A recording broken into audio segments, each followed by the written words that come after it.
Salut tout le monde! Bienvenue dans une autre capsule Questions farfelues. Aujourd'hui, je réponds à une première question qui nous vient de Mélissa Racine, La Montagne de Gatineau. Mélissa, tu m'écris « Que faisait Isa avant d'être animatrice de Air Force? » Wow! Tranche de vie! C'est correct, hein? Pour un 2 minutes.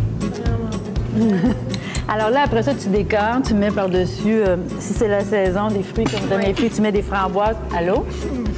Le micro en est tombé. Vraiment chocolat. Non, je sais, c'est super stressant, surtout la caméra. Ah, il aimerait ça qu'on mette le bandeau, il était meilleur avec le bandeau, il était moins gêné. OK, je vais aller chercher le bandeau. Mais non, c'est une blague. Là, qu'est-ce qui est chiant pendant que tu vas compter ta joke, on va s'en aller. C'est souvent dans les églises que les voyageurs passaient, alors on leur offrait le vin également pour vendre, par exemple, à l'aristocratie. C'était une source de revenus importante.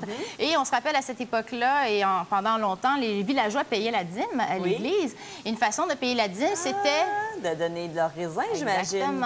Et c'est justement, donc, le moine Dom Pérignon et différents moines recevaient des raisins. Partir d'un endroit ici où tu as toutes les commodités et tomber dans un village au Mali où il n'y a rien.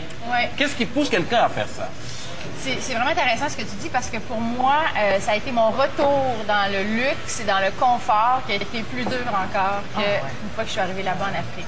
C'est vrai hein, que chaque peuple a sa façon de faire.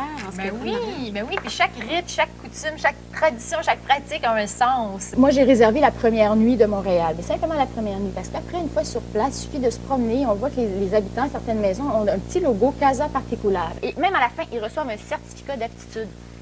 Isabelle, je suis content que tu aies mis un point à ta phrase parce que c'est tout le temps qu'on a pour aujourd'hui. Je te souhaite un très, très beau Noël puis une très belle année 2005. C'est pour ça que le programme Électeurs en herbe existe actuellement. Actuellement, il y a des élections dans à peu près 200 écoles à travers le Québec. Les jeunes sont initiés au processus électoral. Restez avec nous pour le super défilé du Père Noël 2003. Salut tout le monde, bienvenue au Petit Journal. Ici Isabelle Marjorie, très contente de vous retrouver une fois de plus cette semaine. Alors, dans ce film-là, il y a une scène qu'ils ont dû refaire 342 fois. Imagine. Ça ne tient pas. Aujourd'hui, c'est sûr qu'on pourrait pas refaire ça 342 fois. Ça coûte beaucoup, beaucoup, beaucoup trop cher. Alors, merci beaucoup pour toutes vos questions les plus farfelues. À bientôt tout le monde. Hey, peux-tu leur faire la moustache? J'arrêtais pas de décoller. Non? Si vous voyez, on peut même pas le faire 2 fois. Ciao.